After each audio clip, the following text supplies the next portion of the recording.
कैसे हैं आप? स्वागत है आपका क्लास में। आज हम लेकर के आए हैं चैप्टर नंबर 2। ये कक्षा 7 से रहेगा, विद्यार्थी जीवन आत्म परिचय।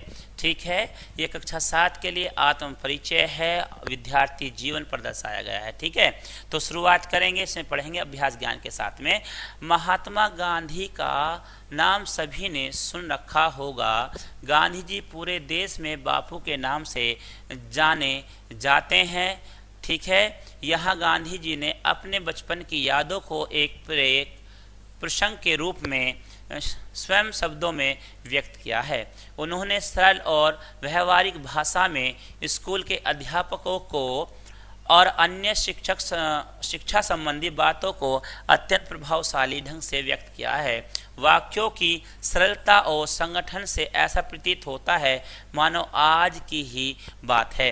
तो प्यारे बच्चों, ये गांधी जी के द्वारा लिखित है। गांधी जी के बारे में इसमें हम बात करेंगे और उन्होंने अपने जीवन की बहुत सारी बातें इसमें लिखी हैं। स्कूल समय की बातें लिखी हैं, स्कूल में किस तरह से उन्होंने किया था या कैसे हुआ करता था। ठीक है, तो शुरू करते हैं प्यारे बच्चों।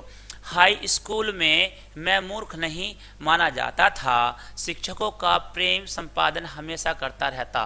हर साल माँ बाप को विद्यार्थियों की पढ़ाई तथा चाल चलन के संबंध में प्रमाण पत्र भेजे जाते।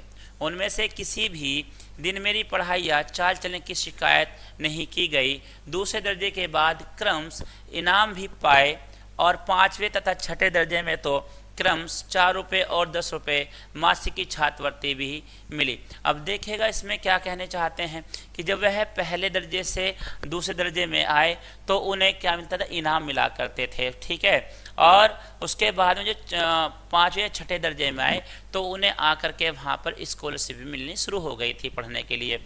ठीक है, छात्रवृत्ति मिलने में मेरी योग्यता की अपेक्षा तकदीर ने अधिक मदद की।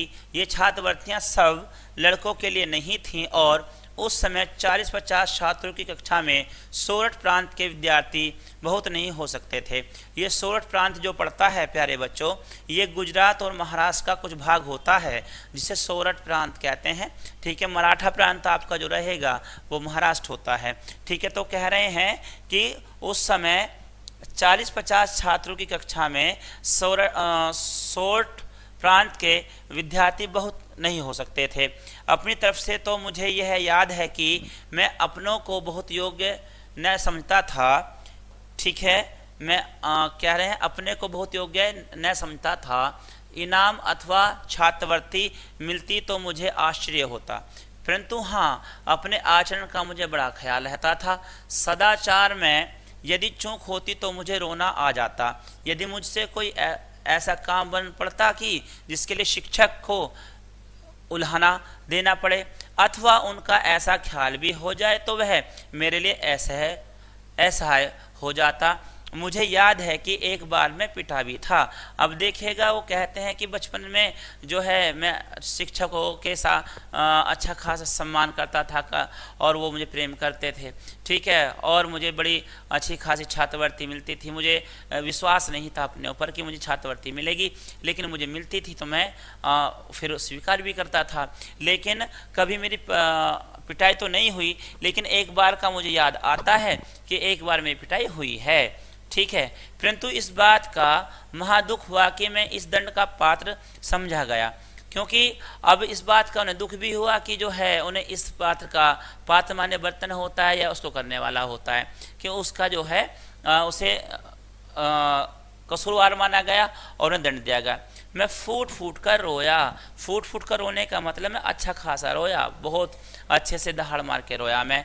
यह घटना पहली अथवा दूसरी कक्षा की है।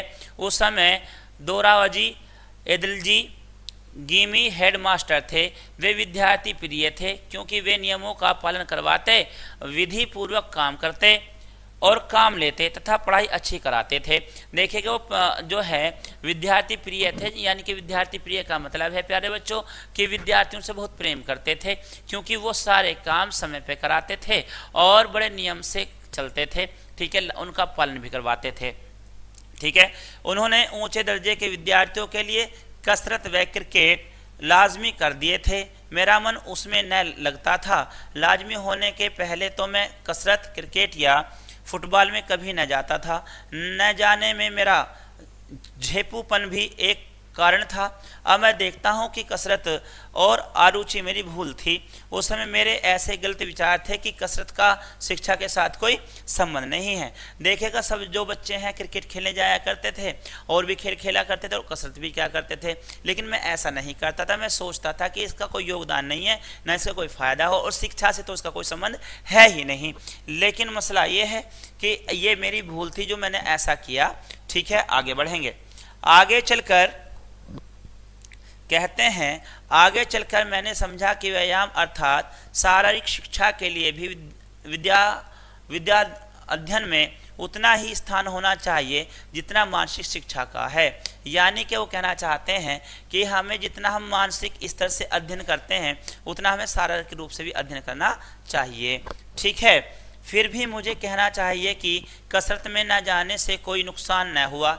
इसका कारण है, पुस्तकों में मैंने पढ़ा था कि खुली हवा में घूमना अच्छा होता है। यानी कि उन्होंने ये बातें पहले से पढ़ रखी भी हैं और जान भी रखी हैं कि जो है खुली हवा में घूमना चाहिए, सवेरे शाम हमें सैर पे निकलना चाहिए। ठीक है, यह मुझे पसंद आया और तभी से मैं घूमने जाने की आदत मुझे पड़ गई थी, जो अब तक का है। घूमना भी एक प्रकार का व्यायाम है और इस कारण से मेरा शरीर सुगठित हो गया और इसी प्रकार से उन्होंने क्या किया, व्यायाम करना शुरू कर दिया और उनका शरीर अच्छा होने लगा। ठीक है, अरुचि का दूसरा कारण था पिताजी की सेवा। अब देखेगा, अगर मैं इसमें अरुचि दिखा भी रहा हूँ कि इसमें मैं रुचि नहीं ले पा रहा हूँ, तो उसमें कारण ये भी रहा कि मैं पिता की सेवा में लगा रहता था, तो उस कारण से मेरा जाना नहीं हुआ करता था। ठीक है, शुश्रूषा करने की तीव्र इच्छा, स्कूल बंद होते ही तुरंत घर पहुंचकर उनकी सेवा में जुट जाता था। अब देखेगा, यहाँ बहुत सारी इच्छाएं प्रबल हो जाती हैं कि मुझे बस ये लगता था कि स्कूल से किस तरह से निकल जाऊं और स्कूल से निकल करके घर जा करके पिताजी की सेवा करूं। मैं सभी के साथ में ना रह करके मैं जो है केवल और केवल शिक्षा पर ध्यान देने के साथ साथ पिताजी पर ध्यान दिया करता था। कसरत लाजमी कर दी कई, तब इस सेवा में विघ्न उपस्थित होने लगा। मैंने अनुरोध किया कि पिताजी की सेवा करने के लिए कसरत से माफ़ी मिलनी चाहिए। अब देखेगा, यहाँ पर मैंने अनुरोध किया कि पिताजी की सेवा करने के लिए कसरत से माफ़ी मिलनी चाहिए, परंतु गमी साहब क्यों माफ़ी देने लगे। एक शनिवार को सुबह का स्कूल था, शाम को 4 बजे कसरत में जाना था। मेरे पास घड़ी न थी, आकाश में बादल थे, यानी कि ना तो घड़ी थी और ना ही आकाश में सूर्य निकला हुआ था। उससे अंदाजा हो जाता है सूर्य कैसे कि क्या समय हो रहा होगा, लेकिन वो भी दिक्कत में आ गया क्योंकि सूर्य जो है आकाश में बादलों से ढका हुआ है, तो ये पता नहीं कर पाए हम। ठीक है, इसके बाद में छा रहे थे, इस कारण समय का पता न रहा। बादलों से मुझे धोखा हुआ। जब तक कसरत के लिए पहुंचता तब तक तो सब लोग चले गए। दूसरे दिन गिमी साहब ने हाजिर देखी तो मुझे गैर हाजिर पाया। मुझसे कारण पूछा, कारण तो जो था सो ही मैंने बतलाया। उन्होंने इसे सच न माना और मुझ पर 1 या 2 आना, ठीक याद नहीं कितना जुर्माना हो गया। मुझे इस बात से अत्यंत दुख हुआ कि मैं झूठा समझा गया। मैं यह कैसे साबित करता कि मैंने झूठ नहीं बोला, पर कोई उपाय न रहा था। मन महसूस कर रह जाना पड़ा, यानी कि ना तो मैंने कोई यहाँ पर झूठ बोला है, ना मैंने कोई पाप किया है, लेकिन मैं अपनी सफाई नहीं दे सका और इसी कारण से मुझे अपना मन महसूस कर, यानी कि मुझे चुप रहना पड़ा। आगे बढ़ते हैं। मैं रोया और समझा कि सच बोलने वाले को गाफिल भी नहीं रहना चाहिए। अब देखेगा, यहाँ पर जो सच बोलते हैं उनको यकीन नहीं करना चाहिए कि मैं सही कह रहा हूँ, सब मेरी बात मानेंगे भी, विश्वास नहीं करना चाहिए। अपनी पढ़ाई के दिनों में मुझसे ऐसी वह पहली और आखिरी भूल थी।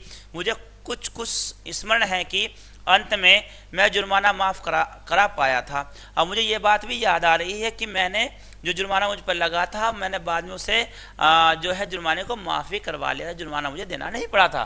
ठीक है, कुछ दिन बाद कसरत से छुट्टी मिल गई। पिताजी की चिट्ठी जब हेडमास्टर को मिली कि मैं अपनी सेवा सुषमा के लिए स्कूल के बाद इसे अपने पास चाहता हूं, तब जाकर उसे छुटकारा मिला।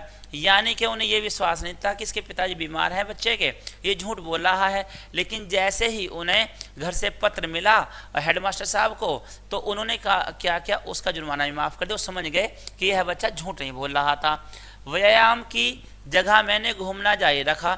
इस कारण शरीर से मेहनत न लेने की भूल के लिए शायद मुझे सजा न भोगनी पड़ी हो, परंतु एक दूसरी भूल की सजा मैं आज तक पा रहा हूँ।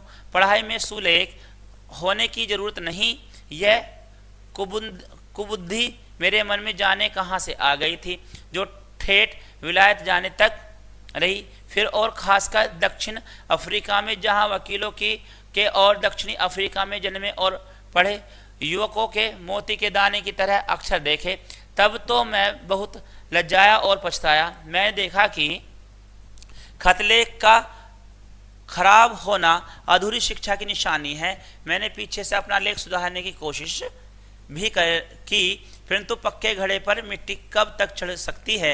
जिस बात की अवहेलना मैंने जवानी में की, अवहेलना मतलब जिस बात की अवहेलना की, ये तो अवहेलना करता रहता है, यानी कि गलती पर गलती कहता रहता है, उसको हमेशा दोहराता रहता है। जिसकी अवहेलना मैंने की उसे मैं फिर आज तक न सुधार सका।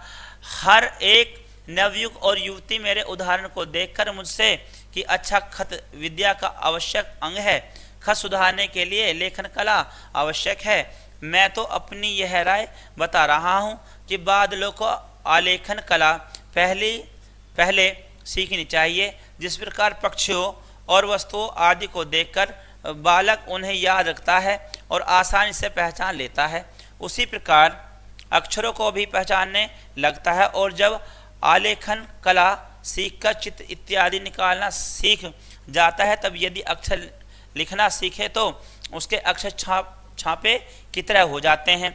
ठीक है, आगे बढ़ते हैं। संस्कृत मुझे रेखागणित से भी अधिक मुश्किल मालूम पड़ी। अब देखेगा ये जैसे ही वहाँ पर बहुत सारे करते थे, नकल करना शुरू कर दिया कि ठीक है, अगर मेरी हैंड राइटिंग खराब है या मेरा लेखन खराब है तो वो ठीक कर लूँगा मैं। और उन्होंने वहाँ पर क्या करना शुरू कर दिया, रिपीट करना शुरू कर दिया और नकल करनी शुरू कर दी।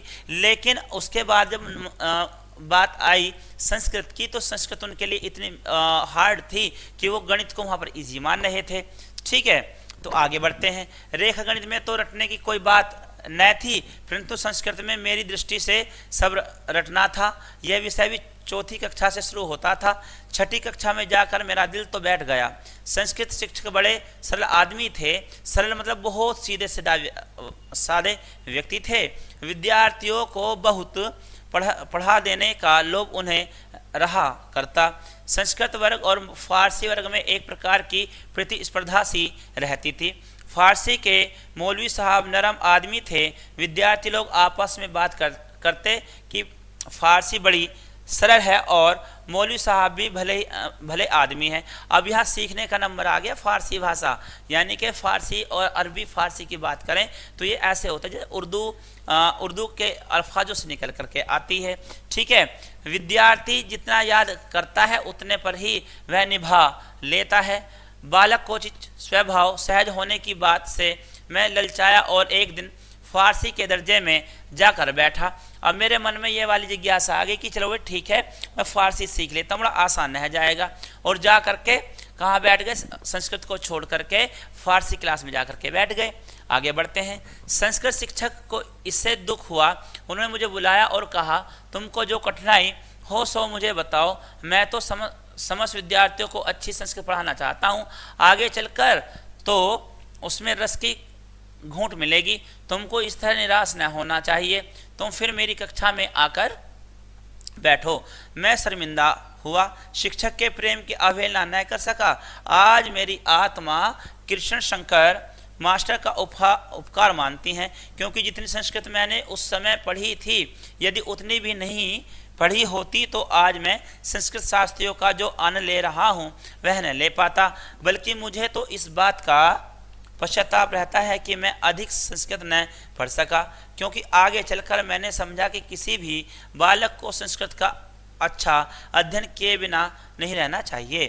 अब तो मैं यह मानता हूं कि भारतवर्ष के उच्च शिक्षण क्रम में मातृभाषा के उपरांत राष्ट्रभाषा हिंदी, संस्कृत, फारसी, अरबी और अंग्रेजी के लिए भी स्थान होना चाहिए।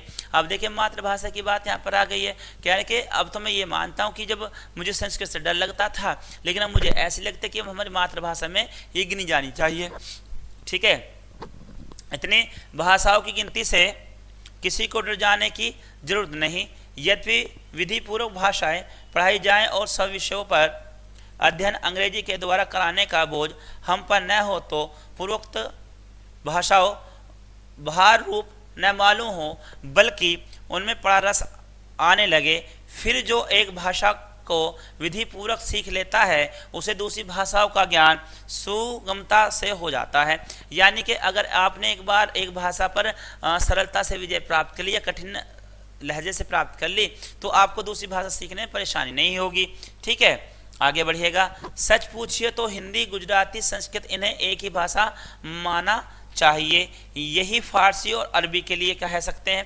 देखिए जब अरबी फारसी की हम बात करते हैं तो वो देखने में एक जैसी लगती हैं, बोलने में एक जैसी लगती हैं, लेकिन होती अलग अलग हैं। ठीक है, वैसा ही आप देखते हैं हिंदी है, संस्कृत है, गुजराती है, ये देखने में एक जैसी लगती हैं। ठीक है,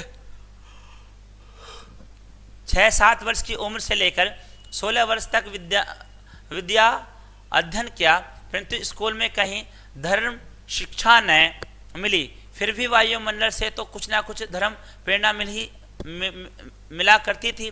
यहाँ धर्म का व्यापक अर्थ करना चाहिए।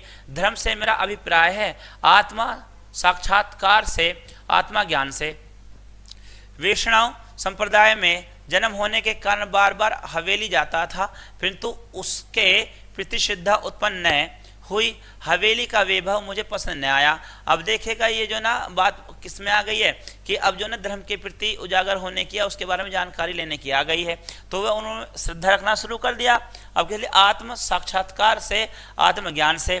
ठीक है, वैष्णव संप्रदाय में जन्म लेने के कारण, वैष्णव संप्रदाय का मतलब है जो विष्णु भगवान की पूजा करते हो।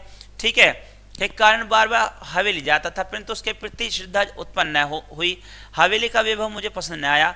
यानी जिस हवेली में जाया करते थे वहाँ का जो खान पान, रहन सहन, वहाँ के लोगों का चाल चलन अच्छा नहीं लगा। हवेलियों में होने वाले अनाचारों की बातें सुन सुनकर मेरा मन उसके संबंध में उदासीन हो गया।